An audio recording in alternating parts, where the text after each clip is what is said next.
born in Punjab. I migrated here at the age of 14. Since I couldn't speak the language, I didn't have any friends, so radio was my best friend. To go to my school library, print out the lyrics, and just kind of read along with the headphones on. I got the accent and the words. Saved enough money to get a computer, and we bootleg some software, man. We started making these little mixtapes just for fun. But when life got more serious and I gained more experiences, like all of that practice became into real writing, like real songwriting. So my whole thing was like, I want to figure out why this rhythm works, why these keys work, why do they make you feel a certain way. I found my home in hip-hop. The people that actually were listening to hip-hop and from Punjabi background, they liked it because we were talking about things that are actually going on in the community. Like it was a mixed reaction. A lot of people didn't like it, but a lot of people loved it, because I want to like grow old with my art and still be proud of it when I'm older. To me, that's priceless, man. I think we were the first one to collab with Snoop.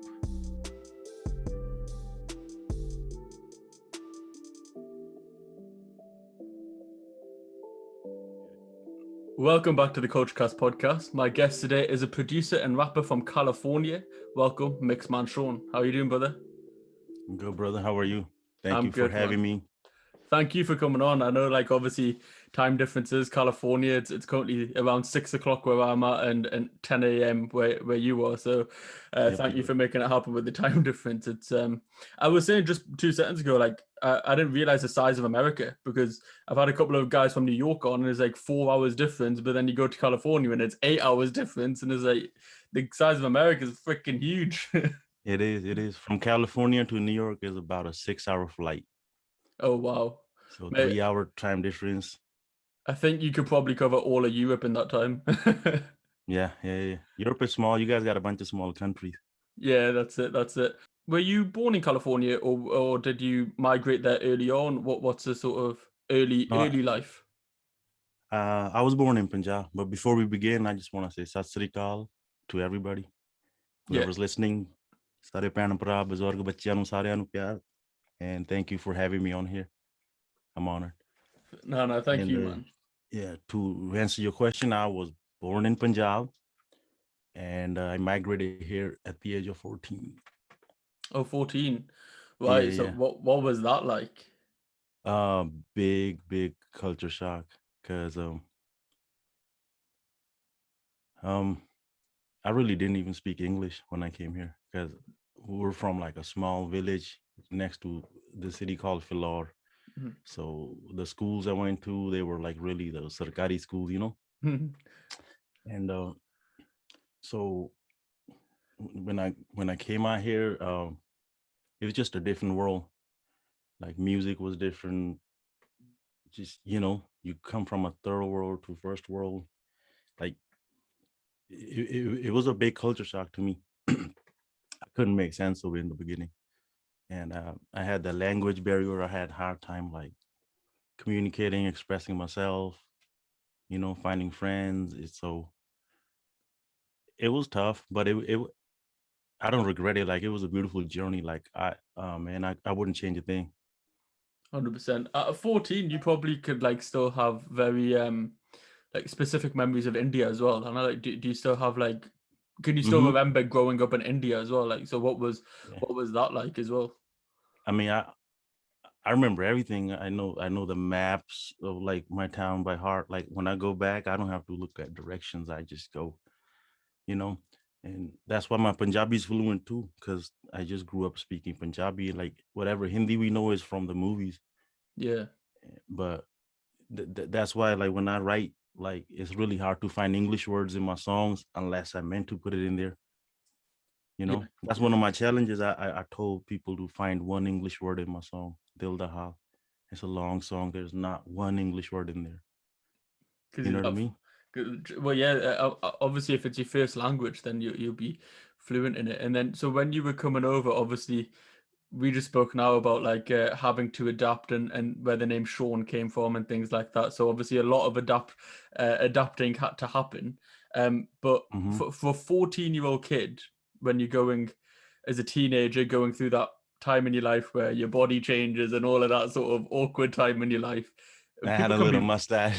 I had like a mustache kicking in, and high school, man. Like I went from like being like really popular kid in India, like in my school, you know what I mean? We had a whole clique. We used to like ride our bikes, joke around all day, you know, singing songs and whatnot. When I came out here, all of that was gone. It disappeared like overnight. Like no friends, no language, like nothing, bro. Like, and it just took a while to get used to it. But I don't know. I took it one day at a time. Um, Something that really helped me though was like music, because I was connected to music from my childhood. And when I got here, it was still music, you know, it was still rhythms, it was still like feelings and emotions, you know. But like when I heard like hip hop on the radio, uh, like it was like 98, and like Jay-Z was one of the biggest artists at the time. DMX was brand new. Tupac had just died. So it was those times. Like Tupac was out, but Tupac was the biggest artist along with Jay-Z and DMX. So like I started listening to like the radio, the song would come on. I wouldn't understand what they're saying, but that rhythm just pulled me in. It was just like the bass, the snares, you know, it spoke to me. And like since I couldn't speak the language, I didn't have any friends. So radio was my best friend. I used to just put on my headphones, listen to it. And this was the times when people used to have cassettes, you know. So I used to sit by the radio to actually record songs so I could listen to them on my own time, not wait for that. You know, like a Snoop Dogg song would come on, I would record it on a tape. But now And the struggles back in them days. Now you just pick up a phone and Spotify, man, boom, everything. Shazam it. Like you don't even have to ask it what song this is. You can Shazam it. You can type in like a lyric. If you only remember one lyric, you can type in a lyric now and it'll just come up with the song. It's fucking nuts.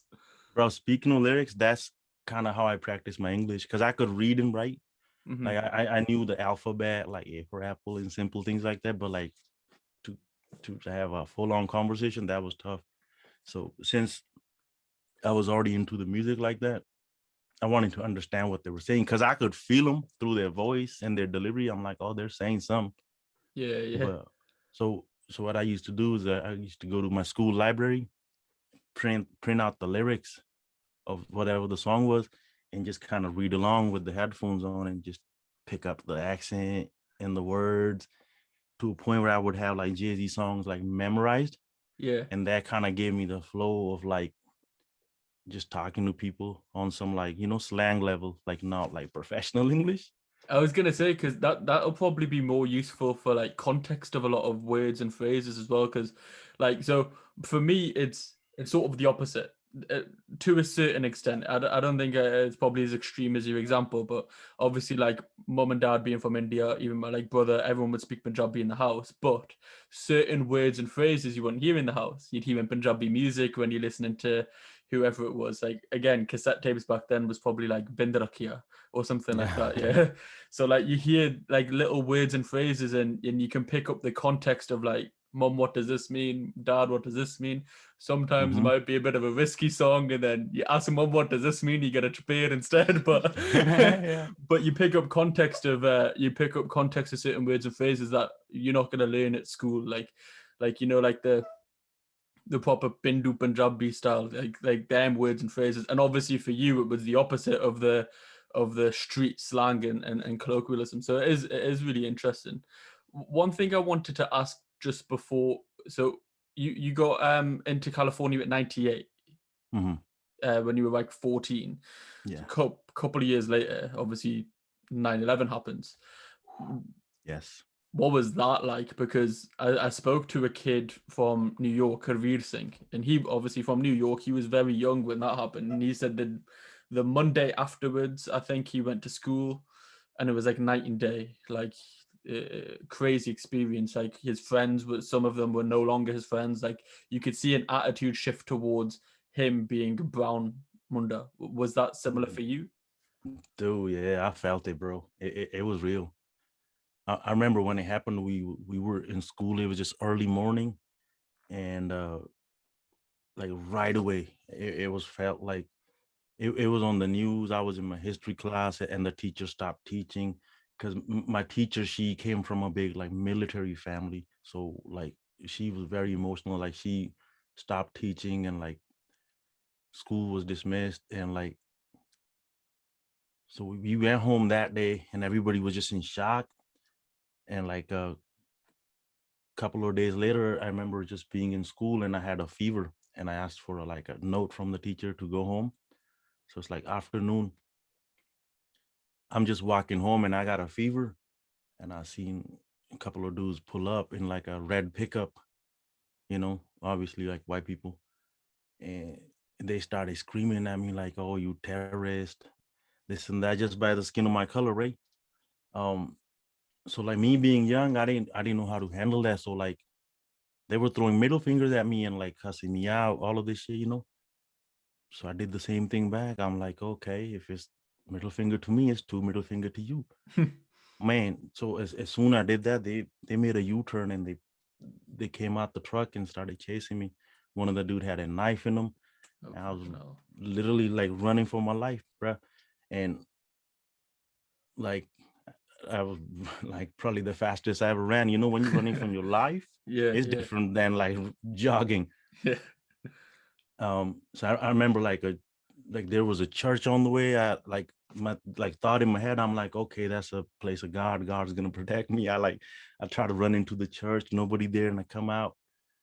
Dude grabs my shirt, bro. Like I take my shirt off and I throw my backpack away. I keep running. And it's like in the afternoon, there's no people out. It's just me and these fools. And then like on the next block, there was a grocery shop. Like, so I ran into there, and there was a bunch of people in there. So the guys left.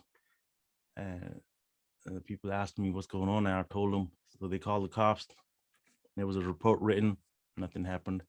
I even recognized one of the people, and I told him who he was, because he was I've seen him at the gym, but nothing happened. So it was like a really, really scary time. Like we just couldn't just walk around. Like that really changed the world for us. Like it was already tough, but like just being brown, like around here, like you really had to watch your back all the time, and you still do. It's not like it's a safe place, like, you know. Um, shit. I mean, I could give you stories, bro. Like that's just one, but it be it 100%. be it be getting out of hands out here. Yeah, I think like so as I said similarly to her readers, like you could feel a shift here as well in the UK, but obviously with it being in America and there's that extra sense of patriotism in America, I think, than there is probably over in Europe. Like there's like Mm-hmm. for country and flag, and it's very much about being American and all that thing. Like it's very stereotypical what I'm saying, but I feel like But it was obviously a lot harsher over there. But even over here, I remember I was like 6 or 7 maybe. No, not even that, 5 or 6 when 9/11 happened. And I had a little gutty in it. And mm, the amount of, like, obviously you got a gutty, and the people that they're showing on TV, you got turbans on, you yeah. got a mini turban on. It's not easy. Do you know what I mean? It's not easy. So, Mm-mm. but I can only imagine what it was like over there. And plus, I think obviously because I was 5 or 6, you're a kid, and Mm-hmm. kids will be kids, but like adults won't really target kids. Whereas if I'm doing my maths correctly, you'll be what 18, so you're But basically becoming a young man, which is a lot more risky. Do you know what I mean? Like adults can sort of look at you as a young gentleman and be like, he's not a kid anymore. We can sort of like pick on him a bit because of this. So I can only imagine what that was like. yeah, and we didn't have any like Indians in my school either. I was just one of a kind, Mm.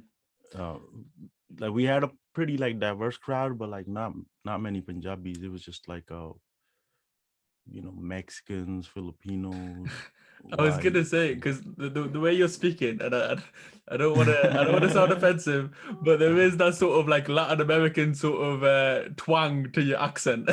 Yeah, man. I mean, I grew up with these people, like basically. What was that like? So obviously you come to America, you're the odd one out because you're from Punjab, and but when you do settle in and you get your friends, is it a very like it's really weird sitting in UK not having been to America. Most of my information comes from TV shows, music videos, things like that growing up. Do you know what I mean? Like you get a sort of glorification, especially of New York and California, because they're the two sort of the hot spots. And that's Mm-hmm. where like all the movies are sort of like portraying them areas. Is it very like was the crowd mainly like African Americans and Latin Americans? Is that safe to say? Like I live in San Francisco Bay Area. Like this is like a really diverse place. We Okay. like have a bit of everything here. Like I mean, you can find all kinds of food here: Thai food, Indian, Mexican, Chinese, Korean, like you name it. Like so, like this is a diverse place. Like so, like I mean, the other side of the story is like I met like along with all of these challenges, I met some like really welcoming, cool, like badass friends. You know, Mhm. since high school that like there were certain people that were like making fun of my accent and the way I dressed and all of this. There were certain people that took me in. They were like, "Don't worry about what they say. You come hang out with us. You know what I mean? We'll teach you English. We'll hang out with you." Like so. Once I found my little group of friends who were like into music, breakdancing and DJing, and just all of this art stuff. Like once I found my clique, like it got easier and it became a lot of fun because we started just like making music together. Like we used to live in these apartments, bro. Like 2-bedroom apartments, 7 people. Like shit was crazy, but like man, I found these friends. Like after school, we would just jam, bro. Like on the guitar, making songs. Like we would make like funny songs about our teachers or like the kids in class, you know. And I had like bought a computer. Like bro, my first computer that I ever bought, like I got tricked.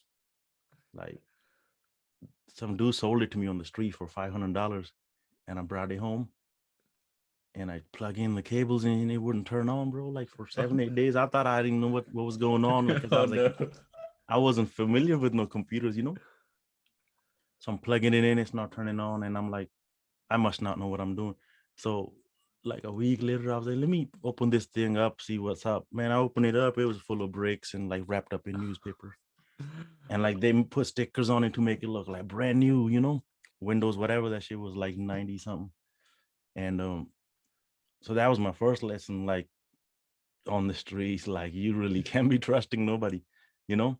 But anyway, once I actually saved enough money to get a computer and we boot like some software, man, we started making these little mixtapes and like beats and songs, like just for fun. We weren't thinking that we were gonna be on the radio or like beat Snoop Dogg or nothing like that, you know. But it was just a good way to spend time. And I like even before I got my computer, like one of my first remixes was like on Saturday. There used to be like an Indian like a show used to come on for like an hour. I don't remember the name of it, some Namaste India or something like that. So they would play like these Indian songs on it, and I would like let that song play on the TV, and I would put like my cassette player and record it, and I would put like spoons and plates and freaking remix Oh, sick. live, you know. And I mean, quality was bad, but like I was just really, really experimental from like day one. I always was just into technology and opening things up and putting them back together, like you know. So like when we got hold of these computers, we used to be in school in our computer class. A couple of my friends figured out how to get Fruity Loops on our computers. Game Man, changer. from there it was no stopping, bro. Like we would remix everything, make our own songs. Like we made a song about our teachers, the people that we used to work for, like just Yeah, comedy, yeah. just being funny and kids. And from there, I just got a lot of practice of like just making tracks. And so like that was just like practicing, like writing, whatever. But when life got more serious and I gained more experiences, like all of that practice became into real writing, like real songwriting. Mhm. So And it, from it, from comedy to actual serious lyrics. like yeah, to like what you would consider a real song, Yeah. No, but you say that, but I think that there is like a genre of comedy songs now, dude. I mean, there are certain artists who like, I don't know if you're familiar with a guy called Michael Dapper in the UK. Mm-mm. His I think his rapper name is Big Shaq. He did that song called "Man's Not Hot." Have you, Okay, I've heard something like that. yeah, so like he's a comedian, but he's got his like rapper name is Big Shaq, and as Big Shaq, he does a lot of comedy songs. Do you know what I mean? So there are Yeah. them sort of artists out there as well. But going back to, I know we're jumping all over the place here, but I sort of want to talk We about, are. but It's it's gonna be a long podcast, bro. We're gonna need to do series. it's cool. It's a natural conversation. This is how natural conversations go. Like I want to sort of know, when you were in India, was music as accessible to you then, or was it? Mhm. What were the influences? What we listened to back in India? Like, yeah, bro. Music was part of my like childhood as soon as I was born, because I was born in a pretty musical family. Okay. Like, my Nana ji, he was a really poetic guy, you know, and so growing up watching him, like even my nani used to do Shabd Kirtan, like my mom writes, my dad used to play tabla and harmonium at the Gurdwara. So like both sides of the family were just like heavily into music. Like my mama ji, he was a singer. And like when my grandpa, like in the evening, he would after work, he would have a little bag shag, and like he would start spitting his poetry, and like the effect he had on people, I would like just be shocked. Like it was just magical, he would just say things and people would cry or smile. Like it would change the mood. Mm-hmm. Like some of the shit like he wrote was like, because he used to drink, and he used to say this one thing like, ਮੈਂ ਕਿਸੇ ਤੋਂ ਕੀ ਲੈਣਾ ਜੇ ਮੈਂ ਕਦੇ ਕਦਾਏ ਪੀ ਲੈਣਾ ਦਿਲ ਦੀ ਫਟਿਓ ਚਾਦਰ ਨੂੰ ਜੇ ਮੈਂ ਠੇਕ ਕੇ ਜਾ ਕੇ ਸੀ ਲੈਣਾ you know Yeah. things like that. He had another one called कितना सीगा कहना जब तक पैसा हाथ में तब तक आंगन डोले जब ना पैसा हाथ में तब यार भी बिरला बोले. You know what I mean? Proper old school little sayings, and it resonates. Yeah. No, like, yeah, man, he a lot more. Like that was his thing. He would just Yeah. get on the banjo in the evening and sing, and like my mama ji and like other people, my cousins would join, start playing tabla harmonium, like, and it was just a really like a poetic environment, like spiritual environment. Like, um Nani would tell us like, sakhis and like stories with morals, and like, Mm-hmm. and we really didn't listen to too much Bollywood. It was just really just like the pure stuff, like the Qawwalis, the Or Sufi folk. stuff, folk, yeah. Mm-hmm. Things with message. We weren't allowed to listen to no garbage like that was, so we listened to like Nusrat Fateh Ali Khan, like Ataullah Khan, and we always read good poetry. It was just all around us. So that's why the quality of my music shows too. 100%. And as we were chatting just before the podcast started, like I think that happens a lot with the sort of artists in general in our culture, as in like from our background. There's a Mm-hmm. lot of like a lot of it does start from playing tabla at the Gurdwara, learning there from the Gyanis and stuff, similar to myself, Mm-hmm. and Yeah. then sort of like progressing onwards. But you get that, and even like artists and painting. So I was saying on a previous podcast before, like at our Gurdwara, there was a massive painting of Guru Gobind Singh Ji. Mm-hmm. Like, I don't know how tall it was, but it was probably 3 or 4 of me. Do you know what I mean? Like, it was Yeah. huge. Yeah. And you'd be sitting there as a young kid, and you'd always spot little details. Do you know what I mean? You'd just be sitting there because Oh it's yeah. that big. Every time you go there as a kid, you'll see like, oh, there's a soldier in the background here. Oh, there's Yeah. a bird in the background here. Oh, there's these people, and like all these little. But that has an impact, because when Mm-hmm. you grow up, as a person in my God, where I could become an artist from looking at that one painting and it Yeah. intriguing them so much.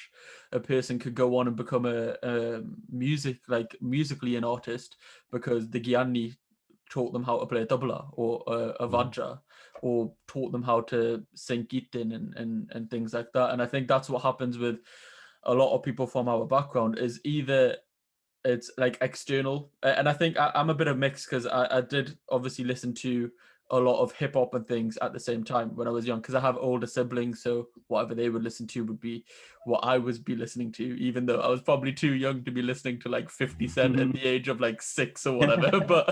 But then you go to the Gurdwara and you hear the music there and you're surrounded by it. Yeah. When you're in India, though, obviously, as you said there, like you had no like affiliation to hip hop or anything. There's no hip hop in India. And then when you come to America, hip hop's like the first thing you gravitate to. And I've asked this to a couple of music guests I've had before, because I always find this really intriguing, is why Punjabis gravitate to hip hop. Like it seems like it's the one like sort of English speaking genre that pretty much every Punjabi just gravitates towards. I don't know if it's musically Yeah. there's something similar, but I don't know. It's a weird one, isn't it? It's the rhythms, bro. It's the rhythms. Like Yeah. when they hit that, you feel it in your heart. Like when the toll plays or that drum kick hits, like there's no way you cannot feel it, if you're a musical person. So I think that's what unites us. It's the rhythm and the just the mood, like music doesn't have a language. Language is for Mhm. us to communicate, but when it comes to music without words, you can still feel it. There's still Mhm. emotions in there. So whatever you're feeling from that, from whatever you hear, like, and you try your best to put it in words, whatever language. So for me, it's Punjabi. So when I hear like a beat, I I try to like explain what the beat is saying to me as best as I can. So I think that's the connection, just the rhythm. Like rhythm is what really unites us, I guess. Yeah, I felt like that's what I was thinking when I was growing up as well. Is like I gravitate towards SOSs, not SOSs, 808s. I should be saying. I was saying save our souls over here, SOS. No, the 808s in that hard beat. And most of the time, I feel like. So obviously, I said I played double up, but then shortly afterwards, I got a doll. Well, my brother had a doll, and then I'd play it when he wasn't in the house. And Mhm. a lot of the time, you can play like a child to most hip hop beats as well. So like there must be something like in that as well, like some sort of connection. Like you'd be able to play like a good rhythm on the door or tabla towards like a hip hop beat as well. Yeah, I mean, let me like a little sidebar. Like when I was in India, like my mama ji, his name is Kuldeep Kadir. He's a classical singer. Um, I've done a lot of music with him. So like when I was growing up, I was around him a lot, and I would ask him like on the harmonium because he would kill it on the harmonium. And I used to watch him play. I'd be like, "Oh, can you teach me a song or something like a rag or something?" And he would say to me like, if I teach you one rag or one song, that's like giving you one flower. By tomorrow, it's gonna be dead. He said, I'd rather give you a harmonium like this is a garden. Like you can grow as many flowers as you want, but you gotta put in work. Wow, So, that's powerful. yeah, so he gave me the harmonium. He's like, do what you want. He's like, it's gonna come from you. He's like, if I just give it to you like this, spell it out for you, that's all you're gonna get. But he's like, I'm gonna give you a seed so you can have 1,000 flowers, That's not that's just that's one. very powerful. Yeah, that's a really good saying. It's similar to that, like give a man a fish, you'll eat for a day. Teach a man a fish. Yeah, Yeah. yeah. But that's probably a nicer way, because flowers, you can grow endless amounts of flowers. It Endless. keep blooming, bro. Like they keep coming. Like it's really a really beautiful thing, dude. 100%. Like I'm really thankful for like having him in my life like early on. Like he really shaped the way I think about world and like things around me. And yeah, it's always good to have like positive influences. Like people, they always kind of guide you towards like positivity and all of that 100%. good. 100%. 100%. So is that when you started learning how to play music then? Is back then obviously you played the Hmm. Badja first? Yeah, dude. Like, I mean, I tried my best. Like, I mean, I'm not really good at it, but like, I'm really into it, dude. Hmm. Like when I hear that sound, it just something happens, bro. Like, it's hard to describe, but like, dude, it, it's magic to me. Like, and I've This, seen, yeah, like, I've sorry, go on. seen my uncle perform too. Like the stuff that I've seen him do, like to crowds, it's unbelievable, bro. People be doing backflips. I swear, like, There's certain instruments that just hit different. Like I remember growing up. So Manny Sandhu is an artist over here, and Hmm. when he Really good. came, yeah, his harmonium skills were top Oh, notch yeah, yeah, yeah. on that My Time There's a album. lot of talent out there, bro. Yeah, yeah. So certain instruments just hit different. There's things that just draw you in. So for him, he's incredible on the keys. Like obviously, as I said, that My Time album, you can hear like a Mani Sandhu's track very distinctly because of his Vajra skills. And Hmm. then like going forward, do you remember that song Diamond? Yeah. The Gurnam Buller one, and then you've Hmm. got the Rangi in that. Yeah. It just stick like there's certain instruments that just stick out, and you sort of gravitate towards them sort of instruments. Man, if it's well done, come on now, you 100%. can't. Ooh, we Yeah, like, yeah. There's some bad boys out there like doing it right now, and I'm so proud of them. yeah. Like It's right a now, like they got the best tools available to them as far as technology goes. Like a lot of things are easier, but like if you combine that with your actual talent, like sky's the limit, dude. Like, And most people are self-taught. Like a very few will actually fall into it because obviously you fall into it at a very young age, like yourself. And it's not like people have formal education from a young age. Like so, when you got your computer and you were saying that you got Fruity Loops and things, how did you like learn? Was it as you said you were writing comedy songs? Was it just right? Let's try this, and if it doesn't work, let's try that, and whatever works, keep it on. Whatever doesn't, yeah, sort of leave it dude. behind. Like it was just one day at a time, like experimenting every day. All we had was time, like nothing but time. You know what I mean? Go to school, come back, and just like when you don't have too many friends to go chill out with, like all you gonna do is just sit there in front of whatever's entertaining. People used to play games and shit. Like games didn't do nothing to me. And I was like, okay, I won. It's boring, whatever. But when I made something and I still have it, Mhm. that was different. Like, so I mean, I started figuring out patterns first because my whole thing with music was I was like, man, like I don't understand it. So I spent all my life trying to understand, like, what is this? Why is this? You know, Mhm. like, because I understand its rhythm, but like, it just wasn't enough. Like, the more I got, I was like, man, I need more. Like, so it started with simple patterns. Then, like, I would listen to the patterns that Timberland was making and the bounce they had in them, like the Neptunes. Like, everybody had their unique sound, like the Dr. Dre sound, and like Jermaine Dupri, Ryan Leslie, and these guys. Like, so my whole thing was like, I want to figure out why this rhythm works, why these keys work, why do they make you feel a certain way, why does this sound happy. I was just really into the science of it, you Yeah. know. So so it was just one day at a time, experimenting every day. I remember one time I accidentally, like when the CDs came out, I accidentally burnt a song that I made onto a CD. Okay. That was a big day. I was like, I was like, what? Like this could happen? Like it was just one song. Like accidentally, I burnt it on a CD. I was just trying to figure it out, and it did this thing. CD popped out. You know, back then it used to take like 48 minutes to burn like a song. It was like people don't even know what burning CD is right now. I bet you, No, because it's no. like Well, they're actually, on yeah, so streaming. maybe. But honestly, like I remember when I got my car, I had an MP3 CD player on Exactly. my second car. So my first car didn't. My first car, I could only have like a normal CD, so it only had like 12 tracks on, yeah. And then my Yeah. second car, I remember it was a VW Polo. Nice little runaround, yeah. But I thought I was a dog's bollocks with that car. I had an MP3 CD player, game changer. Went from 12 tracks like to almost 1,000. To like I was, oh 70 albums. my god! Oh, and it had this thing, yeah. It had this like adjustable cup holder that would come through the dash. So you would click this little button, it would come out. You get your McDonald's cup, put it in, and you could like push it back in so it would close into it. I was like, yo, I'm chilling. My Oh summer, yeah, yeah. Life is good. I'm good. I'm good. You got all your music on one CD. Yeah, dude. Those were the days, man.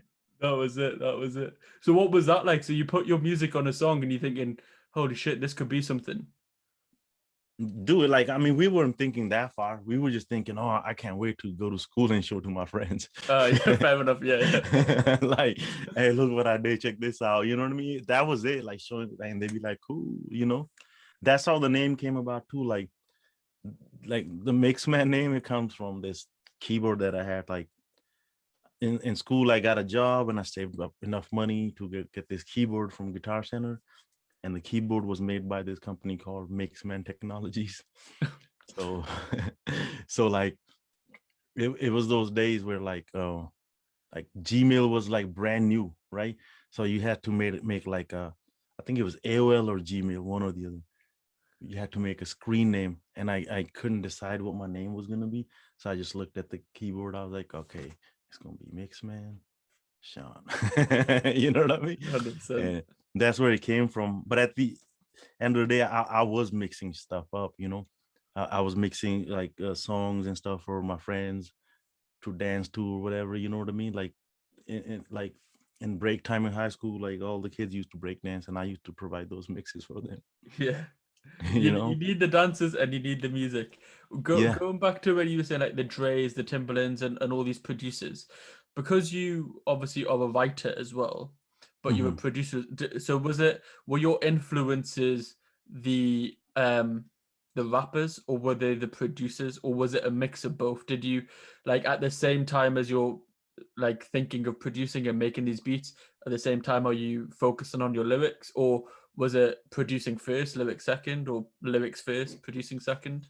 Um, when it comes to lyrics, I didn't take myself serious because I was just joking around in the beginning, and Okay. even music, I was just learning. I never thought like, oh, I'm this or I'm gonna be that, whatever. Right?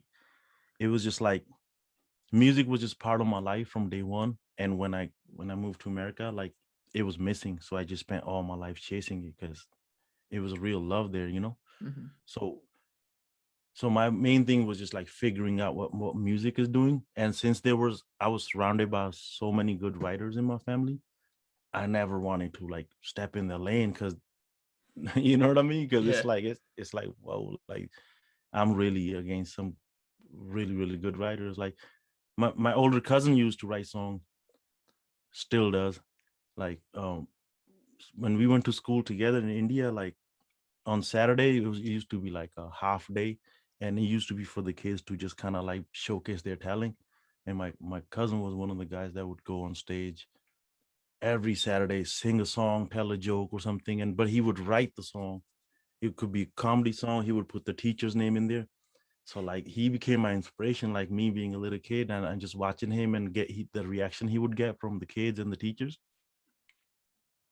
Like that like inspired me to kind of do similar stuff he was doing, but it was just funny comedy. Like when I say comedy, like do we come from like bunch of comedians like around me, like my whole family, like my mom's hilarious, like everybody's around me like pretty funny, right? So so growing up, it was just like let me see the funniest thing I could say to make people laugh in a song, whatever. So it was that, but when it came to music, like yeah, I was trying to be like a Timberland, a Pharrell type of guy, you know what I mean? Because those man, because the way they combined like Indian sounds with like hip hop beats, like Oh it yeah, spoke to yeah, me, like yeah, especially Timberland. He was really into the Indian sound. yeah, So like the way Timberland likes Indian music, that's the way I like hip hop. It's like yeah, yeah. Reverse. yeah, Honestly, he's. I've seen videos of him of like and he still posts it on his Instagram. There'll be, um, like the Gyanis obviously who are doing Keaton and things, and he'll just post it on his Instagram like every couple of weeks or something, whenever he finds sources of inspiration. But yeah, I remember there were stories as well of like Timberland. He used to go to like Southall Broadway, or he had like people who would come to Southall Broadway and like go to the music shops there and would literally just have like suitcases of like vinyls, cassette tapes, or whatever of albums that like full of Indian songs. And man. it is really cool because when you see somebody like that who influences your music, like as I say, when I was growing up, I think "Cry Me a River" was a massive song. Do you know what I mean? Yeah, I Justin remember that. Timberlake, and then Do, you're do, do, thinking, do, exactly, yeah, do. and you listen to like you find out a bit more about Timberland. You're like, yo, this guy likes Indian music, and you get that sense of pride because, as we were saying, like it's hard to fit in, It speaks to you. and it speaks to you, yeah, but it's hard to fit in, and when you get that sort of reassurance that look, you should be proud of where you're from, because these Hmm. guys are making massive hits and using your music, like there's that sort of reinforcement, I guess you could call it. Yeah, like do me coming from like a family of writers and like good singers and musicians, like for me it was hard to find my place because like I don't have a singing voice. I can't hit hard notes. It's like so I I'm not considered a singer. I'm not considered a rapper or producer. Like I'm like, to be honest, I'm just a student. Like I'm still learning, and that's what how I want to keep it too. I want to keep learning, but like I had to kind of like make my own place, because I really can't sit with the singers and be like, I'm a singer, like I'm good off of that, like, or sit next to producers, be like, I do this now, bro. I'm just learning. But like still, like the love is there. I like what it does to me. I like what it does to people. Like, and I know I have a gift, so I just kind of like really had to like sit with it, spend enough time with it to a point where like it just spoke to me by itself. Like things started happening, life got serious. I started seeing things that like kids shouldn't be seeing. You know what I mean? So like life got really really crazy. Like, bro, I'm in America. This shit is wild out here. You know, so when life became dark, like the lyrics became dark, and like, man, like when I started putting those on beats, and like people started giving me response, like, hey man, this song made me feel better. It helped me get through my day, or I listen to it every day. Like when I started getting feedback like that, it just showed that like, hey, like there's something there. Like not only is helping me get through my life, but it's also helping other people. It may not be like thousands of people, but enough people for me to keep doing it, you know?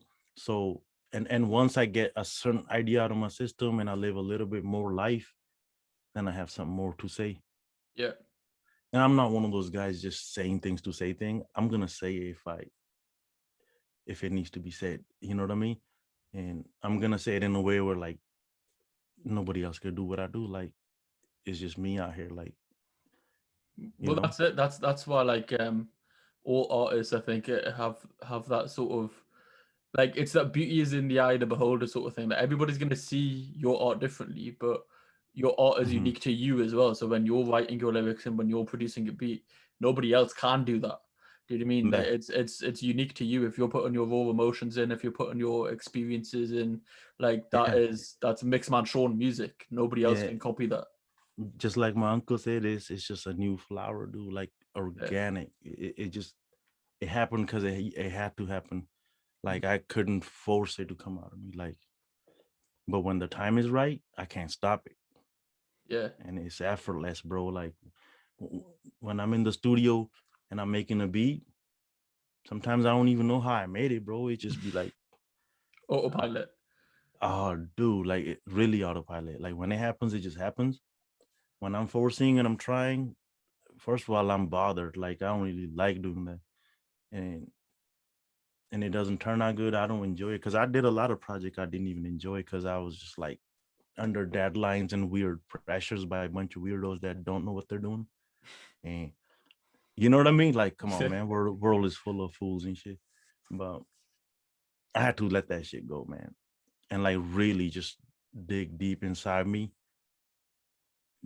because there's a monster inside me that want to come out all the time. Like I had to unleash it. You feel me? Like, and so I had to kind of basically focus on myself and see what I'm saying. Like You, whether it's beats or lyrics or whatever. you hear like obviously artists talk about that as well, like as in like sort of I guess writer's block, but just Mhm. overall in music, sort of like I guess producer's block, you could call it as well. Yeah. How often is it the case where everything's flowing? Is which one's like more rare? Is it more rare to have a writer's block, or is it more rare for everything to be flowing, or is it quite equal?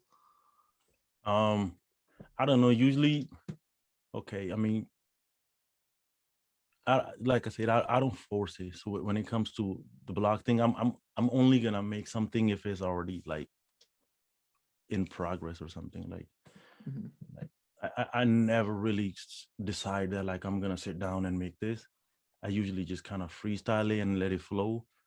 So and if it's not happening, it's not happening. I'm happy to put it to the side and just like do my thing. Um, because my whole thing is like I love this thing and I want to enjoy it.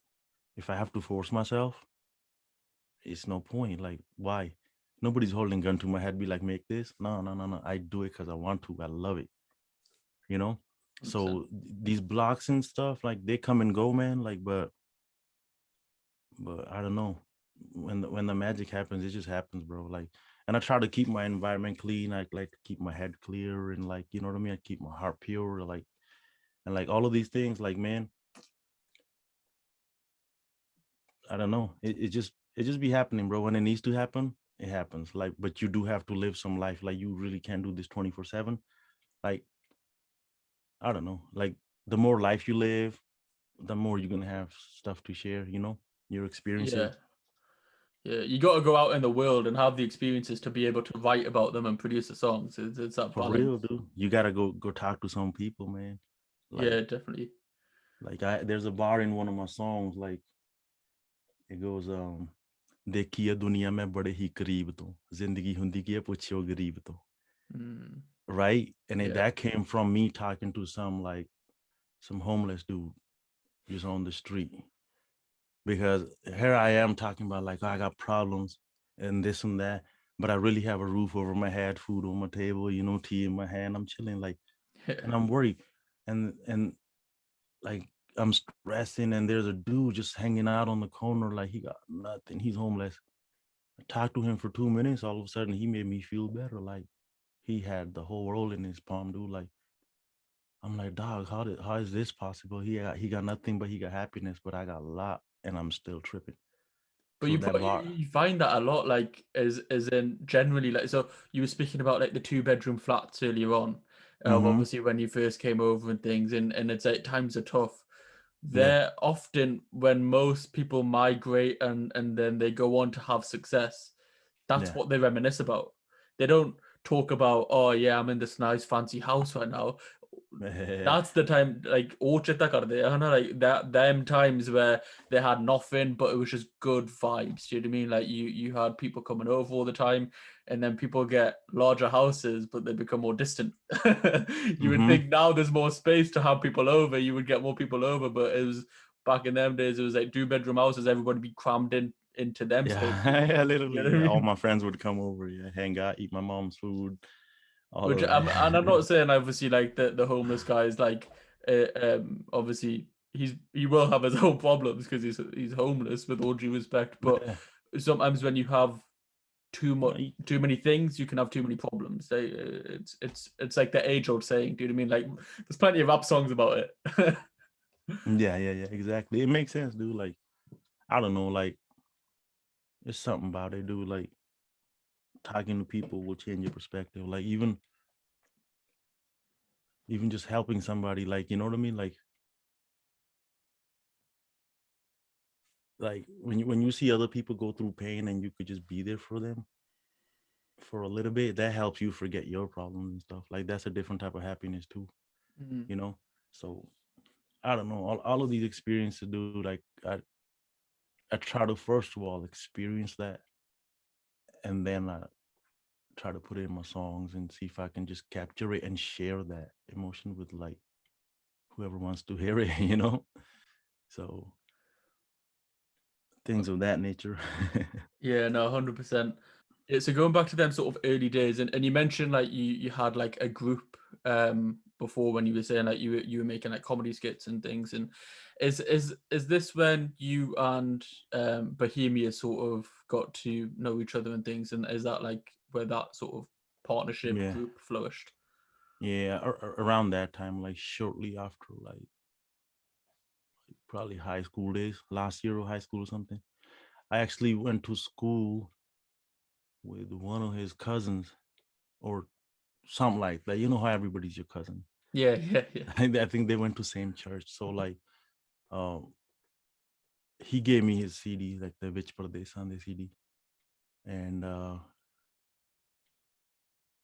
he was like, "Hey, you Punjabi, right?" I'm like, "Yeah." He's like, "Yo, my cousin does Punjabi raps and stuff." I was like, "For real? Let me see." So he gave me that CD, and I took it home and I heard it. I was like, "Oh, that's kind of cool." Like, you know what I mean? I really didn't really understand like his accent or his dialect or whatever. His Punjabi was like different than ours, Mhm. but I like what he was doing. So I heard that CD. So it was within the same stuff that I was doing, and I reached out to them. uh, Um, they had a show in Oakland or something like that. And I went there and I seen the dude perform. And I was like, I handed him a CD full of my beats. I'm like, hey bro, I like what you're doing. Let's work, you know. And I gave him the CD, and I came home and I thought nothing of it, bro. Like I didn't even put my number on it or anything. Blank CD. I didn't even tell him my name. So he took the CD home and he heard it. He liked the beats, and now he's looking for me instead of me looking for him. And he's like, oh, so he called the dudes that arranged the party or whatever, the promoters. He called them. He's like, yo, who's this dude that like give me this CD? And they put him in touch with me. He called me and I answered him. He's like, yo, this is Roger. I'm like, oh shit, for real. He was like, I like your beats and whatnot. You I want to work with you. And man, the second day he came over to my place and we probably recorded like 3 songs. Like, so it kind of went from there. So like he came over, we chilled out and immediately started making songs, and like they welcomed to me to their little group or whatever, like the Alpha Entertainment at the time it was going on. So they made me part of their clique and we started working, and he was working on his second album and the Best on the Shapiar album. And I basically became a big part of the group, and like I was really good with the technology.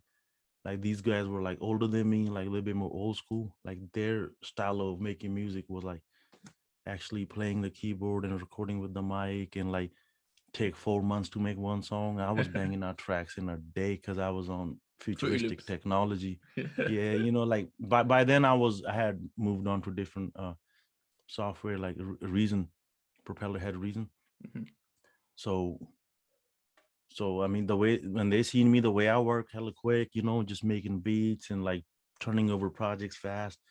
And I really started teaching them how to do these things, like, and I'm learning from them too. But like when it came to technology, I was really ahead of my shit at the time.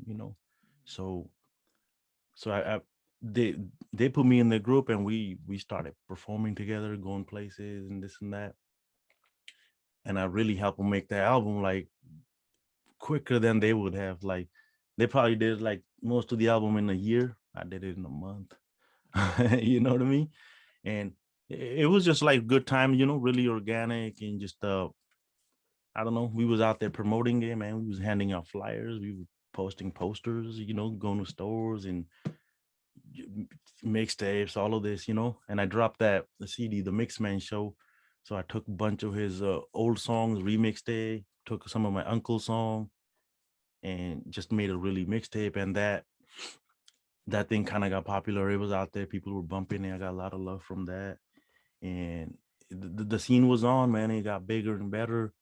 And, it just took off from there. It was good times, man. And like really, I don't got no problem with the homie. I wish him the best for real, for real. Like, you know what I It's mean? it's funny. So like you're both at a time where nobody is doing Punjabi hip hop. Now it's everybody's doing it, but back then nobody's doing it. Well, it Both of was you. no YouTube. There was no YouTube. There was no SoundCloud.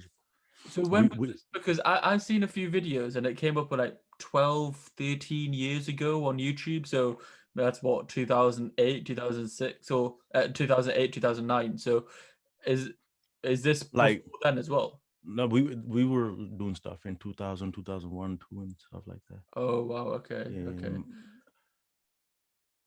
but yeah, like so, like I mean, back then it was not the internet. It was the CD age. You really had to press up these CDs and all these graphics and flyers, and really had to go to the stores and hand deliver them like 10 CDs at a time. Yeah. And like America is big, dude. So like you gotta go to Texas, you gotta send 100 CD to New York or a few in LA. Like it was really legwork. It was no like let me send you an MP3 or email, and like that came in later. Yeah. Yeah, Oh, that's people nuts. used to mail us CDs. Like if somebody wanted to like collaborate and they wanted to send me vocals or something, They would have to send me a CD in the mail. it's it's funny because like obviously it's not that long ago. Do you know what I mean? It's in my lifetime, but it sounds so Yeah, it alien. just happened the other day though. Exactly, it's in my lifetime, but it sounds so alien. It's like, what, you'd have to send a CD? Like, come on! Like, obviously now it's so much more advanced. People used to send me demos and stuff like, you know, it was During funny. that time though, like, I'm assuming that obviously he's worked together for a few years. Like, it wasn't Hmm. because there's one song which I think you produced. I don't know if like you've got credits on it or whatever, but there's a song between Bohemia and Snoop Dogg. So you were speaking about Snoop Dogg Yeah. before and being one Oh of the yeah, yeah. inspirations. Man, I be forgetting. Yeah, I'm a part of that song. Or like, but that You must be know, trippy for l- you because you like 2 minutes ago you're saying, oh yeah, he was one of my inspirations. He's one of the shit, still. artists. Well, exactly, yeah, he's amazing. Snoop is one of my favorite rapper like ever. Like his flow, his delivery, like how he's always calm and G with it. Like I like And that. and then you Cause get the like opportunity to work with him. So what was that like? Because that's fucking nuts. yeah, like yeah, man, that was pretty wild. Like let me give you a fun fact about that song. That you hear that tumbi on that song that goes dun, dun, dun, dun, dun, dun. So that tumbi I chopped up from Dr. Zoo song. You know that song Do Vadde Mitran Di? Yes. Do Vadde Mitran Di Yaar Mhm. Theke Jaan Thane Ni Do Vadde Mitran. So that in the beginning of the song there's that tumbi that goes dun, dun, dun, dun, dun, dun, dun, ding. Yes, yes, yes. So I chopped that up and I made a different pattern to go dun, dun, dun, dun, dun. and I don't know. I was making the beat on Reason, whatever sounds was available to me. We had to really just do it quickly because there was pressure of finishing the album. It was one of the last songs added to it, so it wasn't like we were in the studio with Snoop Dogg. It was more like there's a guy in New York. His name is Sin. He had already done the song with Snoop Dogg, so he wanted to be part of Bohemia's album. So he was like, "I'll give you the Snoop song or something like that." Like, and so basically, it came from like those sources. And when they sent the vocals, bro, it was not even separated. Like, it wasn't like the hook is separate and the ad lib. It was just like a one track. So like, it was kind of hard to work with it. But like, and it was on a different beat. So we wanted to do a little something with the Punjabi flavor, so it could be, So since I was the guy hanging around or whatever, I was the new guy. Like they got the project and they were like, they just let me work on it. Yeah. And Here you go. Here's some vocals from Snoop Dogg. See what you can do. That's fucking yeah, nuts. yeah, bro. Yeah, I'm just a little kid, but like, man, I'm glad to be part of that project, bro. Like, you know what I mean? We made some history and like we had some good times making it. Like, you know what I mean? Good vibes, bro. 100%. Yeah, Only a yeah, handful of people can say that they've worked with Snoop Dogg in any yeah. sort of sense. My catalog heavy, bro. Especially in the Punjabi scene. So again, going back to Timbaland, I feel like Snoop Dogg's one of them characters as well who seems to quite enjoy the Punjabi sound because he's got that the song that you worked on with Bohemia. He's got Hmm. Woofer with Doctor's Use. He's got Singers King, which is a bit more Bollywood, but still. I think we were the first one to collab with Snoop. Yeah, it seems like that from the dates that I've seen on like obviously. But again, I think the YouTube video was posted maybe in 2008, and from Yeah, what yeah, that came when YouTube was active. yeah, so this predates even that. So, again, this is probably what 2002, 2003 then. Man, honestly, I wanted to make that beat a lot better if I had more time.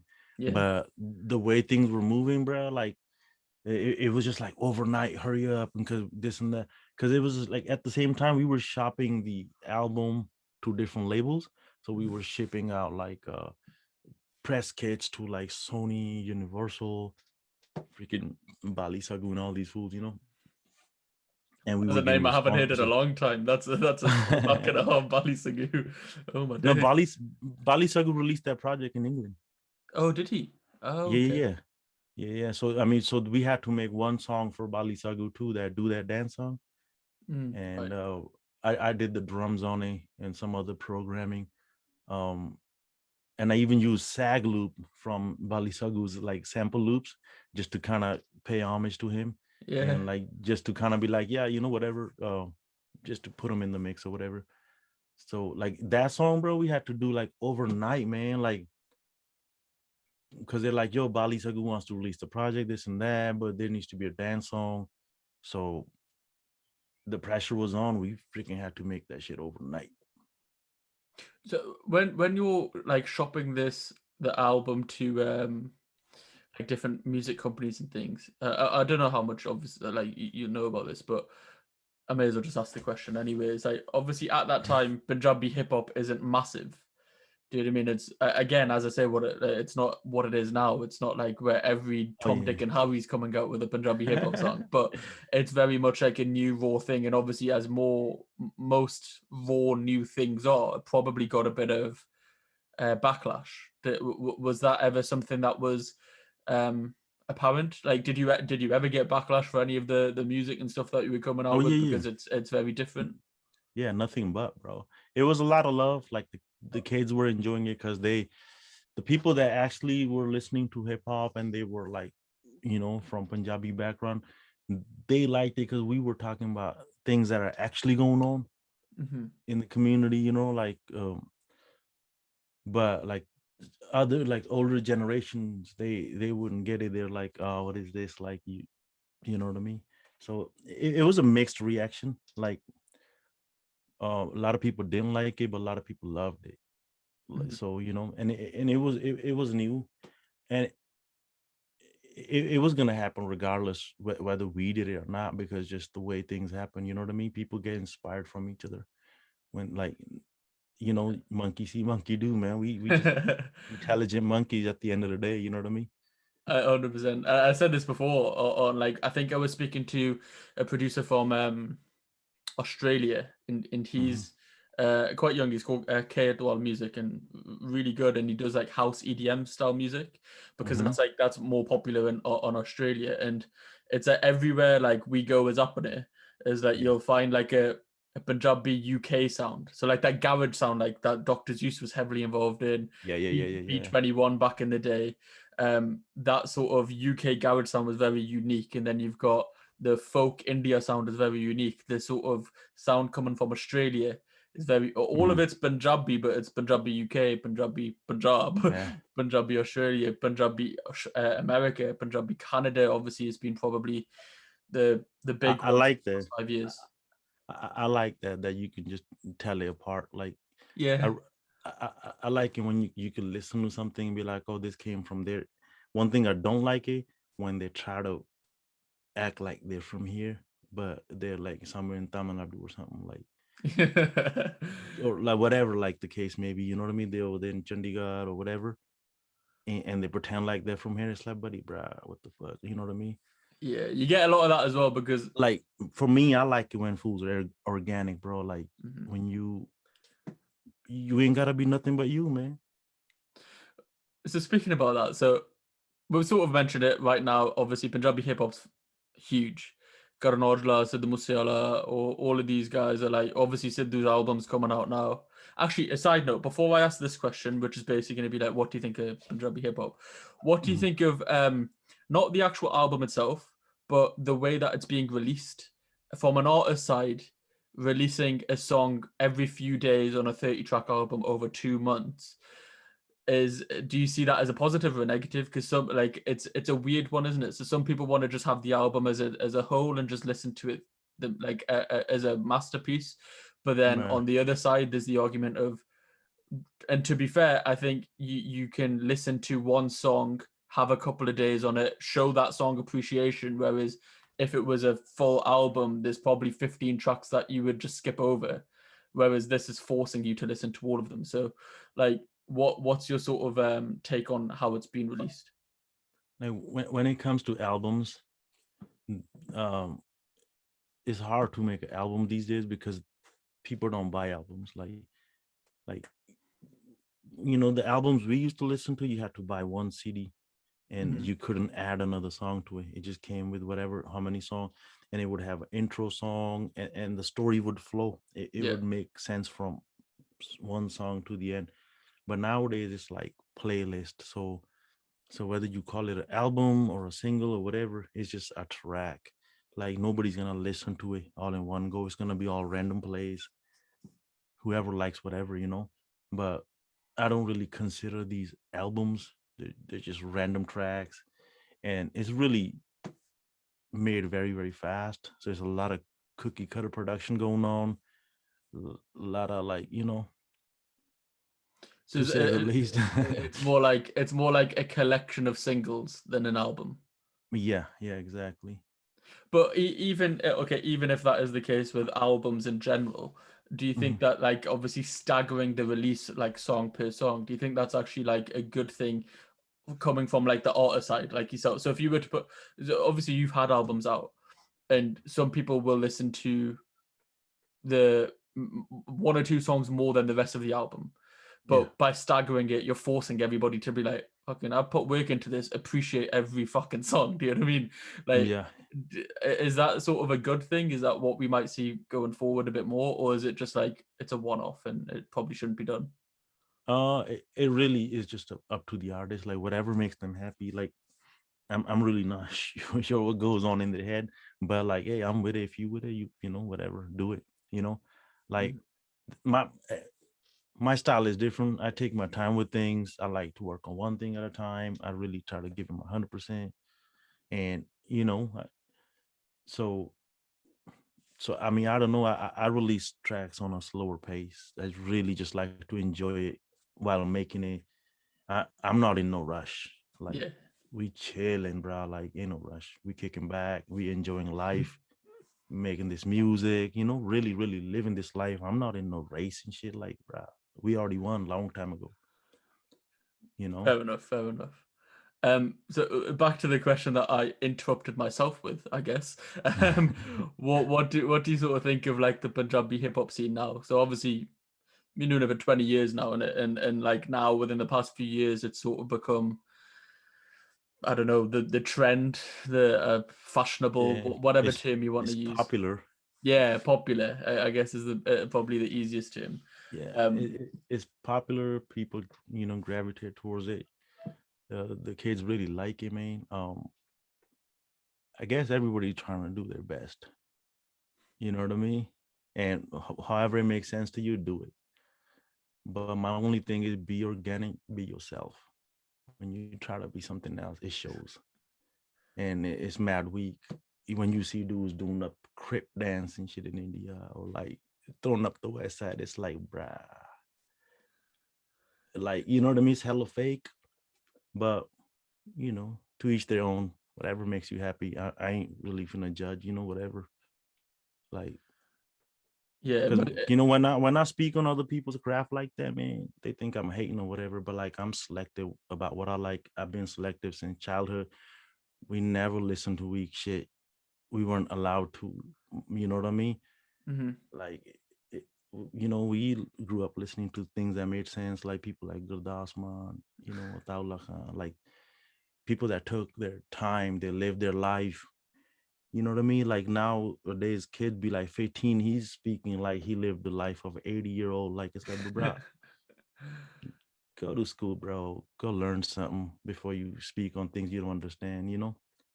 So And it must be weird coming from the point of view of like you mentioned it already, like you have lived the life. You're from California, and you were like one of the first sort of people adopting this Punjabi hip hop, and it is literally because you were there, you're Punjabi, and you're around hip hop. Do you know what I mean? And he clashed the two, which is shit, it's it's all I it's know, bro. It's all I exactly, know. yeah. So that's why I wanted to ask the question, because it must be like a weird thing of like you living through it and then seeing it become what it is, if that makes sense. And I'm not saying it's a bad thing, because personally, I'll be honest, I enjoy it. I enjoy a lot of the songs that are coming out at the moment, because as we were mentioning, I'm a big hip hop fan growing up, and Yeah.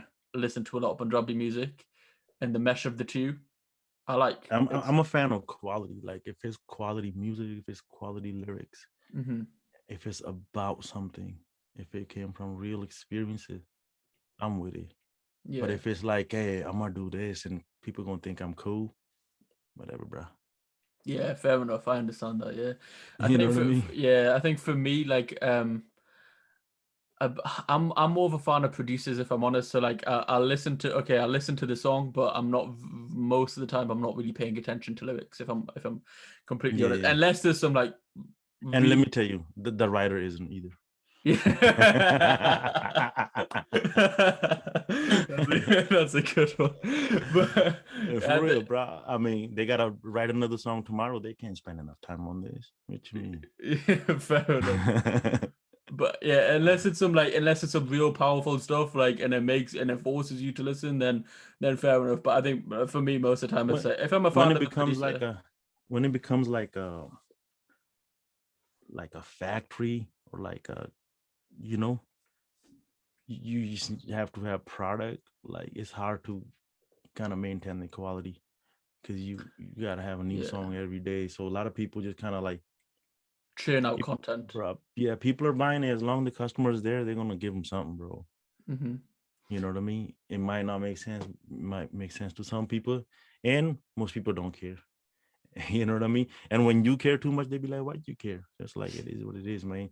Like for me, I'm gonna listen to what I'm gonna listen to. Like you really can't be putting bullshit in my face. Be like, listen to this. Like a lot of time I listen to this shit. Like I really, I just want to puke some of the shit I be hearing. And so I don't know, man. I don't listen to too much stuff, but when I listen to it, it's gotta be quality. Is there any artists currently that you think are authentically Punjabi hip hop, other than obviously yourself? Um, yeah, my boy Sang one, he's dope. You know, people I work with, my boy Jussie Singh, he's dope. You know what I mean? Um, I heard the track that you did, Zindagi with Sangwon. yeah, yeah, yeah. Did you like it? Yeah, it's good. I liked it. I was actually Yeah, gonna ask that. I was gonna ask a question about that as well, relating to this Punjabi hip hop, which is now, is that, and obviously when you're listening to hip hop from pre 2000, it's a yeah. lot slower pace than it is today. Mm-hmm. Like it feels like a lot more relaxed. You can clearly hear lyrics. You can clearly understand lyrics. There's mumble rap or whatever you want to call it well, I don't know if it's okay. It could be in Punjabi music and like in English music as well. But there's none of that. Like that sort of reminded me. Zindagi reminded me of that. Did me? It was a lot. Yeah, It was like it's so it's when. it's Sorry, go. really a hip hop track. Like Mhm. just the way it's built. Like it's built from a sample, Yeah, it's and like nice, slower tempo than what you would get today, and you can clearly hear and everything. it's a song with message, and like I held on to that sample for like I don't know 15 years. Like I came across this sample in like high school somewhere, and the lady sang few other lines, but this one line really spoke to me. So I chopped it up, pitched it up, kind of made a hook out of it. Basically, she sings "Zindagi itne savalat na kar." Basically, life. Don't ask me so many questions because every day you wake up, your head is full of 1,000 questions, bro. Like, what's gonna happen? What happened? What the? You know what I mean? Yeah. So, so that was basically the concept, and so that kind of gave me a base to what to talk about, and I basically, I said what I said. Yeah, no, I enjoyed it, to be fair, and I enjoy that the way that you cut that sample as well, Yeah, because it's and like that, a little stagger and then let it play. Do you know what I mean? yeah, Yeah, it was really nice. yeah, like real hip hop, like real Punjabi hip hop, like hella authentic, man. Like, yeah, You it's know, one of a kind. do you remember that? Do you remember that track? Addictive, Truth Hurts. Do you remember that track? So that, Yes, yes, yeah. It sort of reminded me of that yeah, when I was listening to it. It sort of reminded me a bit of that as well. I was that's the vibes, yeah, that's been on my mind recently. That track for whatever reason, bro. because that That's why I like hip hop too, because it's like it's one of those art forms. Like for one, like it came from people who did not have instruments available to them. You know what I mean? Like they didn't have guitars or pianos or like teachers that teach them how to do shit. It was like you made something out of nothing, whatever was available to you. If it's a record, you can chop it up and you can make a beat out of it, and you basically come out with whatever you got. Like if you don't have singing lessons, you still whatever, you still got a gift. You know what I mean? So I found my home in hip hop for that reason, because it allows you to just come out with things out of nothing. Like you may not have a guitar or a piano or whatever, but the whole point is you gotta make the best out of whatever's available to you.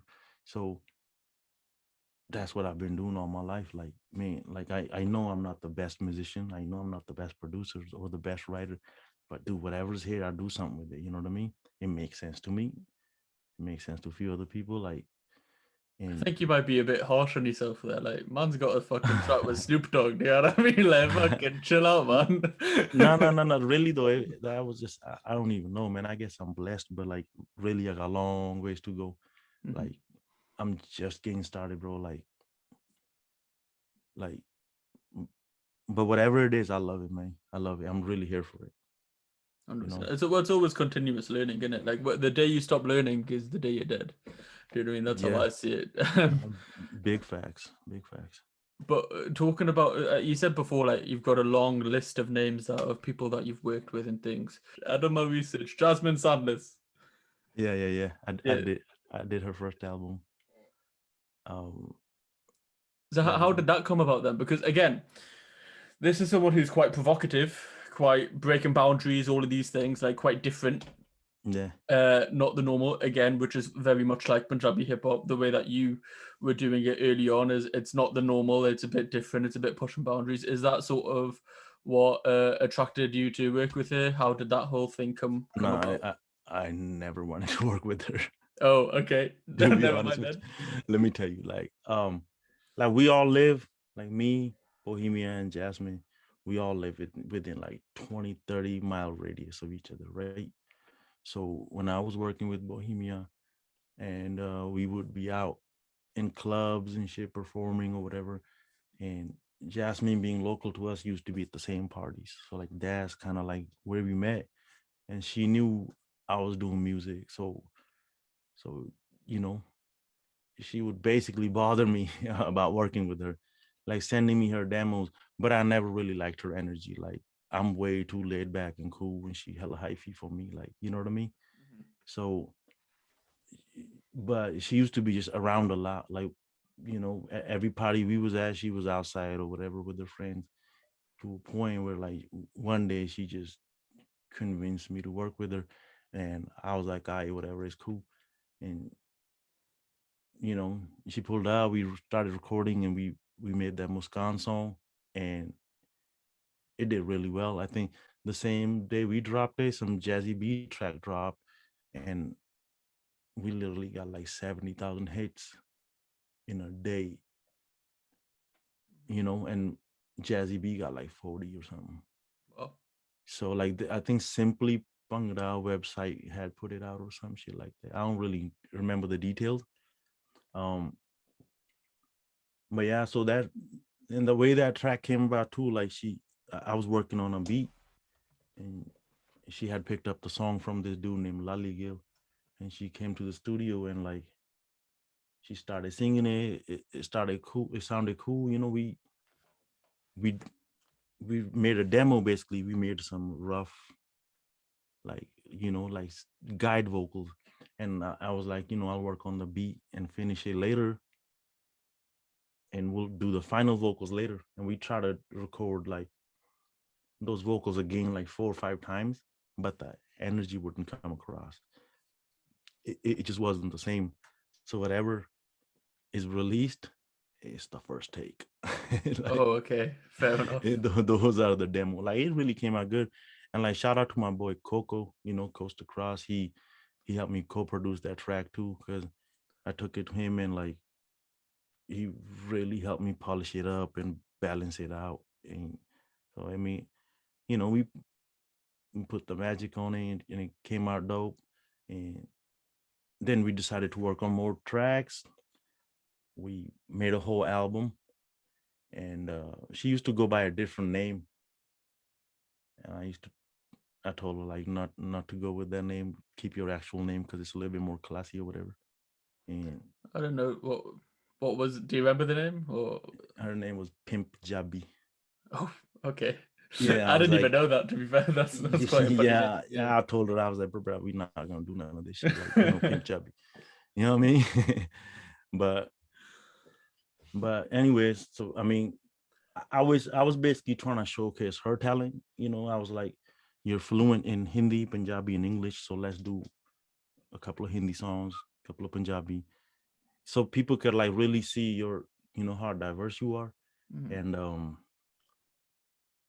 so that's how the album was. It was English, Hindi, Punjabi mix. It was really like a multilingual or whatever.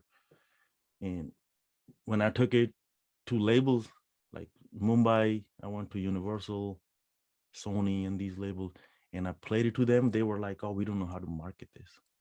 They're like, "We don't really know which market to market it in," and they were basically telling me this is not the vibe. Like, and so everybody said no. You know, we came back home or whatever, decided to do it independently, and we dropped it. We got good response. People started liking it, and just kind of like went from there. But yeah, I was part of that too. How does it work when you're approaching labels and things? Because obviously, like you hear about the music industry, and it's not always the nicest environment to be in. I guess is the probably Oh, not for artists. For yeah. artists, like bro, oh Lord, like the labels are trained to like break your pride and spirit like right away. Like no matter how dope you think you are, the first thing they're gonna say, oh, they can't market it. It's this and that. We're gonna need to put more money here, and they're really not your friend, bro. Like The businessman. yeah, and they're a bunch of liars, bro. Like if they want to sell something, they'll tell you like this shit is gold. Mhm. And you know, if you're a new artist, they're gonna try to treat you like new. You Right. know, so it's just weird, man. I don't really deal with those fools. Like I'm in my own world. Like I'm in my own zone. I do my own thing. Like I'm really just me, bro. Like I was gonna say as well because like obviously because you have been around for like through different stages of obviously first printing out the CDs and having to sell them yourself and leaflets and all these shows and then getting to like labels to obviously put out songs like that. But then handing out obviously flyers, yeah, exactly. posters, So it's like everything. it's from like grassroots level to labels internationally Bro, and then real legwork, bro. Like real legwork. but around like 2013, 2010 to 2015 is probably where Hmm. like SoundCloud and all these streaming YouTube starts to become a bit more popular. Now do you think like you don't even need labels really nowadays? Like, if you No, no, no. And if your music's thank God good, we don't need them, bro. Because the people that be in positions be bunch of weirdos. You know what I mean? They really don't know nothing about art. yeah, Like, you know, and they look at you as a product, not a human being, not an artist, not a soul. It's just you a product, and you know, um, really a shitty place to be for artists around these people. you still see though that like some people who do get successful on streaming platforms build their own audience can then take themselves to a label or a label actually goes to them because they've Hmm. got such a wide audience but that so that's like the shoes on the opposite foot if that makes sense like Yeah, that's what numbers game. yeah then Nowadays, it's like how, how many views you getting, and yeah because you see like these TikTok stars they got like music labels now or yeah, like music contracts because they're popping off on TikTok or whatever but then surely that's like that puts the power in the artist's hands because they're the ones yeah, with the audience so it's yeah, and it does, and labels are still over there trying to do the same thing they were doing. They're still trying to capitalize off of them, just in a different way. It's more digital now. yeah. You know what I It's mean? always really fascinating to hear because you know like when a song goes on to the charts and things, it's really it's weird to sort of see how much like actual album sales, whether that's like whatever you're buying, compared to how many streams something has and how all of that affects like the charts. It's a very murky industry, but it's quite interesting when you get into like the little nitty gritty. I remember there was um there was a bit of an article written maybe last year I think it was. Do you remember when 6ix9ine came out of jail? very. So I know this podcast is all over the place. Yeah, now we're talking about 6ix9ine. Yeah. But I remember when he came out of jail, and it was that song "Gube," I think was the name of the Yeah. song, Yeah, and yeah, yeah, yeah. that should have been number one because the amount of hype that was around him coming out of jail and all of that stuff. But apparently, it was something like the labels was basically dropped a bunch of money on whoever was second. I think it might be like Ariana Grande or something, and then she went first. And there was like this Right. article basically detailing like how labels can do this, and I was reading it, it was mind-boggling. Like if you buy merch, they include it as a CD sale. So Oh, like, is it? yeah, I think that's how they did it. So Oh, is it sales overall or something? I think so. So basically, what they do is, I think if you buy like a T-shirt or a hoodie, Hmm. they will basically say that they'll put like an album basically with the T-shirt or the hoodie, quote unquote, um with like air marks, I guess, around it. And then if so, Ariana Grande or whoever it was released like T-shirts for her song, then every person who buys a T-shirt counts as another album sale. Not even a stream, like a full album sale or something. Just a sale, huh? Yeah, it was really interesting to read about. I don't know like how much that was. Product. Yeah, Product. it's all product. It's all just dishing out product at the end of the day. Yeah, yeah, it's not art, it's not a song, It's it's just business. product. Yeah, business, which is Yeah, mad. that's what I was trying not to be, man. I'm not making products, bro. Mhm. Like, we're not cooking cutter. It's like we're not making sandwiches, bro. We cooking slow. This is real flavors, So you is know. that transition from technology obviously is benefiting you then, because that means you can just do whatever the hell you want at whatever pace you want. You can just upload things yourself to YouTube, SoundCloud, Spotify, all of that crack. And Man, it's exactly what I'm doing too, bro. Because I want to like grow old with my art and still be proud of it when I'm older.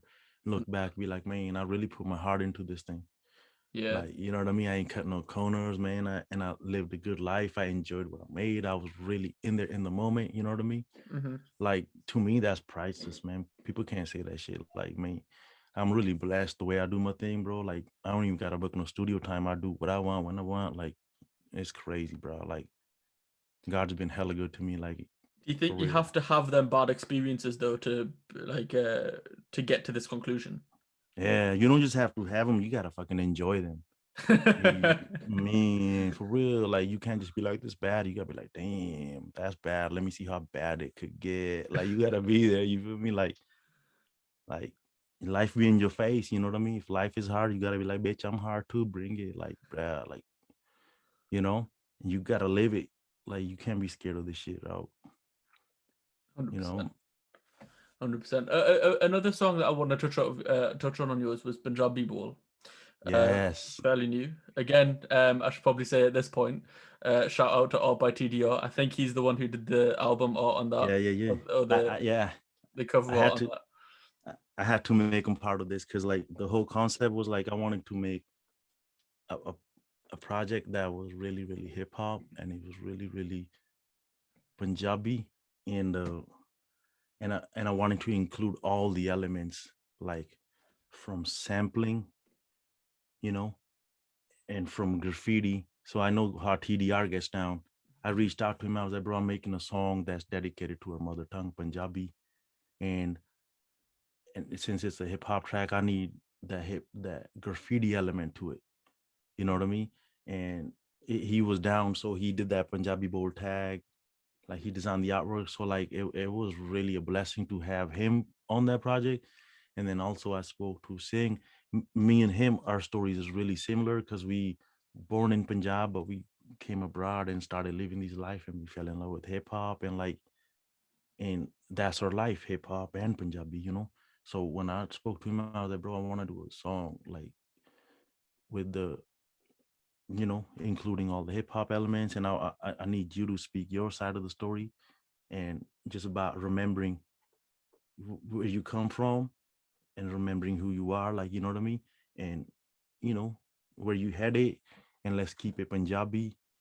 And that's why I sampled that lady where like that really resonated with me where she goes, you know, Punjabi bo, Yeah. because to me that was like the dopest thing anybody could have ever said. Like the way she said it too, because the lady's literally speaking Hindi to her.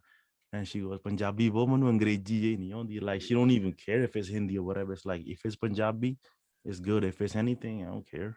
Which is You know? amazing because there's that was a point that I wanted to make. Like I had that written down as well. Is that on that track? That's I really liked that part of it because, like when these Instagram pages, like the meme pages and things, they cycle out all these videos and it Mm-hmm. goes viral, and that was one of them videos that went viral. I mean, everybody had seen that basically because it was like it was such a iconic sort of video. Yeah, even though it was funny, bro, it really spoke to me. Like that was Yeah, hard. What she said, like Punjabi, bro. Like how everybody trying to take Punjabi out of Punjab. They want to force Hindi on you, Urdu on you, and all this extra fucking side shit.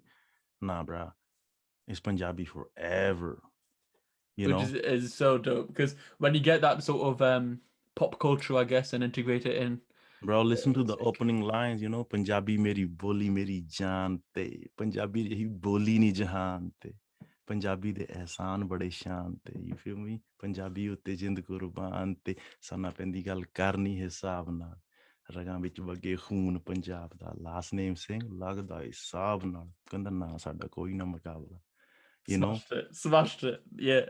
No, I was, you know what I I was, mean. I listened to it a few times, and honestly, I really enjoyed that one because like, and I don't want to I don't want to keep on making comparisons, but there was a few other videos that sort of got turned into songs and things, which were a bit more comedy based, if that makes Yeah, sense. not this is from the heart, bro. This This is is, gonna live forever.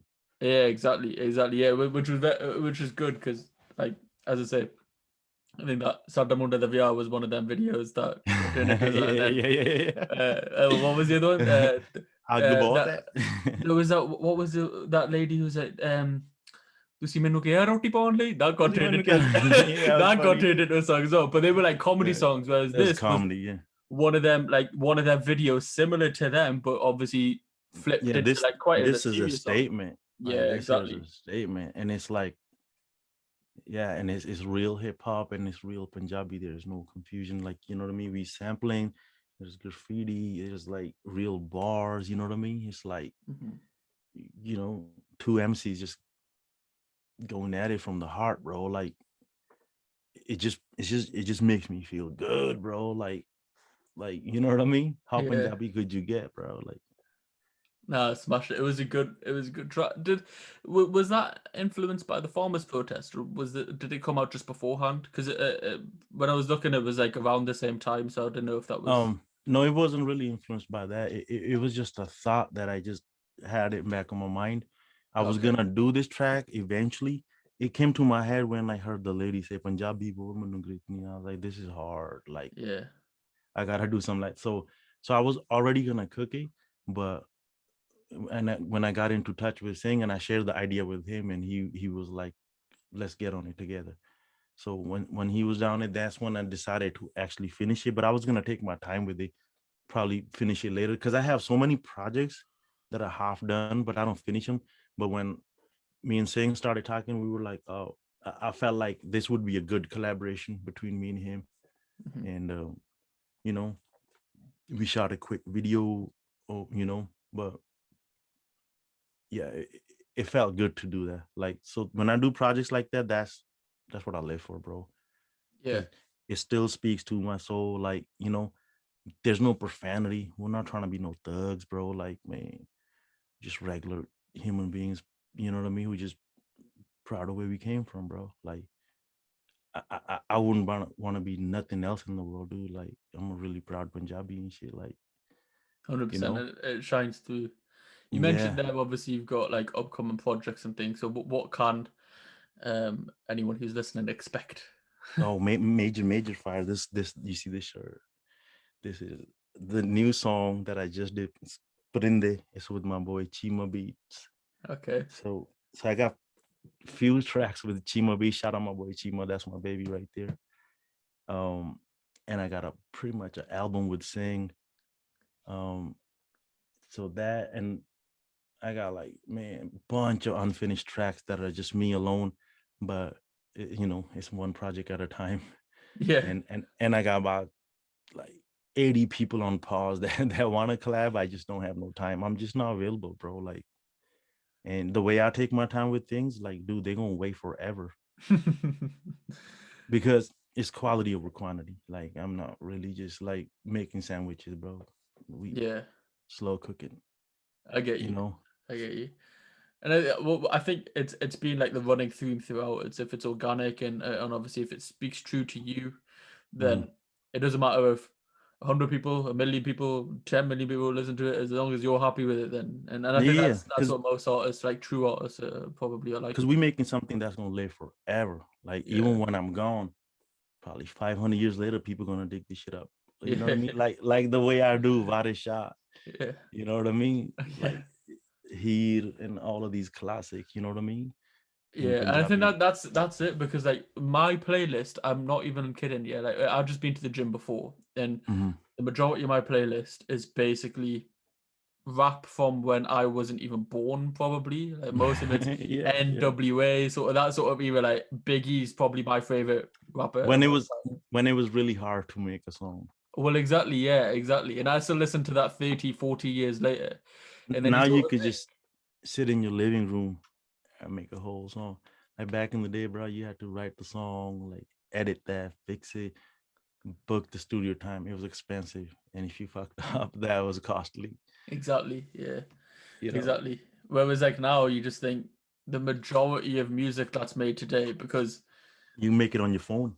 well, exactly, yeah. But there'll be that many people who will be just like churning out music, and it might not actually be to a high level, and so it's Mhm. probably not going to last the test of time. It's not going to be listened to in 40 years. Whereas Yeah. that music will be timeless, which is it's just mental. To be fair, like my favorite music was made before I was even born. Do you know what I mean? Which is nuts to say. Man, same here, bro. Yeah, exactly. Quality is quality, bro. There's no substitute for quality, you know? 100%.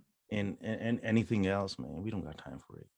Honestly, life is short. Please don't waste my time with no trash bullshit. Like, you know what I mean? Like, man, I 100%. don't know. We fly high, man. I like shit that's up there, not fucking down there. Yeah, 100%.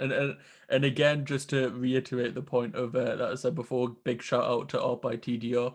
I think I've said that so many times on this podcast. Yeah, I'm just like, No, thank no, you we for. need to give him like 5 more shout outs, bro. And That's the guy. I always say like credit where credit's due. Like if anybody helps you in life, there's no point in saying that shit afterwards or anything. Like you say it as it is. He helped No, me no. organize this podcast, so big shout out to him. And he's helped me organize like 3 or 4 podcasts so far. Bo So can't banda yaar. Apna banda, like, yeah, now you yeah, smashed TDR it. is dope. Yeah. Even like I He would. even did you see this? Hold up. Let me show y'all something real quick. This piece right here. This is an original piece by TDR, bro. It says Mixman Mixman Shawn. Shawn Yeah, in Punjabi, and you got that signature right there. that's You know sick. what I mean? And I got a few more. I just haven't got them printed yet, but they're coming. That's dope. He's, honestly, he's such a nice lad. Like, obviously, he's helped me organize quite a few podcasts now. Even like yesterday, I asked him, I was like, "Look, is there any sort of hidden gems that you could give me on Mixman Shawn that I could ask him?" And he was like, "Yeah, man, I'll give you a quick phone call." And he gave me a bit of a lowdown, a bit of behind the scenes information. So, No, um, he's really familiar with my story. Like from day one, he's been like a good, genuine listener. yeah, Like, yeah. yeah, yeah, that's my boy, bro. 100%. So big shout out to him. Um, Hell yeah. just before we wrap up, I just want to say like thank you again Are for we your done? time. Well, is there any other No, topics of no, no, no, no, conversation? no, no. It's good. It's good. I'm just joking. Hey, for real, bro. Thank you for having me on this. Like, this is good times, man. Thank you for giving me a chance to share my story. No, You know anytime, what I man. mean? I appreciate your time, and obviously, as he told me yesterday, like, I don't think any like this is your first like long form sort of interview, or podcast, Yeah, or yeah. So, and I it's appreciate it. you It's the trusting first. me. Yeah. Yeah, yeah. And I appreciate you trusting me to do that because obviously some people like come in and think it's like some daunting experience, but I just say it's a conversation and there's a few topics we'll talk about and it's just a conversation. So and I appreciate your time for that. Likewise, bro. It's a 100%. pleasure. 100%. But as you might have seen, I like to round off each episode with the same 5 questions that I ask every guest, which is sort of in a quick fire fashion. So Mm-hmm. we'll just get started with these. Let's go. Okay, actually, I say the quick fire. They're a bit deep, so you might have to think about them a tiny bit. But You set me up. 100%. The first one is, what are you most proud of? Being Punjabi, bro. What are you most looking forward to? Waking up tomorrow. Yeah, fair enough. That's a good answer. I've never had that answer, to be fair, so it's taken me aback a tiny bit. But that is a very good answer. What is your biggest motivation? Life, bro. I got a lot of motivation. Just to, man, just be a good example for the kids that look up to me, my cousins, my nieces and nephews. That's my motivation. Like, I really just want to lead by example because I know they watch. You know what I mean? Mm-hmm. So, you know how kids, like, they're gonna do what you do, not what you tell them to do. So my whole thing is, whoever's looking up to me, I'm trying to lead them by example. So, like, that's my motivation, to do something right for them, be a good example, be a good role model. You know, that's why I wake up and I go hard, because I'm like, they're watching me. Smash it. That's a good answer. What is your definition of success? Um, just waking up on your own time, you know, maintaining peace with your parents, you know what I mean? And being there for them. Just, you know, being able to help somebody, bro, when they need it. You Just know? living free enough to be able to do whatever you want and help whoever you want. Yeah, like no schedule, to just do whatever. Yeah. And last but not least, because it's the KultureKast podcast, how do you Mm-hmm. think your culture has affected you in your life so far? My culture, like where I live at, or like where I'm Your from. culture, your culture. I say this, and because obviously the majority of my guests have been Punjabi, Mm-hmm. they do gravitate towards a Punjabi answer. However, Mm-hmm. the way that I see it is sort of like the first part of the conversation is your culture is your Punjabi background, your Californian background, the hip hop Mm-hmm. roots, the So could you repeat the everything. question one more time so I can get it So, right? because it's the Culturecast podcast, how has your culture affected you? Bro, it really just shaped who I am. I wouldn't be who I am if I wasn't born in Punjab and I wasn't raised in Cali. I would have been an entire different person. I don't know what my life could have been, but the way it's turned out, I'm happy with it. I like where I'm going. I'm thankful. I'm grateful every day that I wake up. You know what I mean? I'm thankful all my struggles, all my darkness that I see, everything, bro. Like, everything I faced out here, like, I'm just thankful for it, bro. The lows and the ups, like, everything, dude. Like, it's been a crazy journey. Shit be getting overwhelming sometime, but like, man, we out here, bro.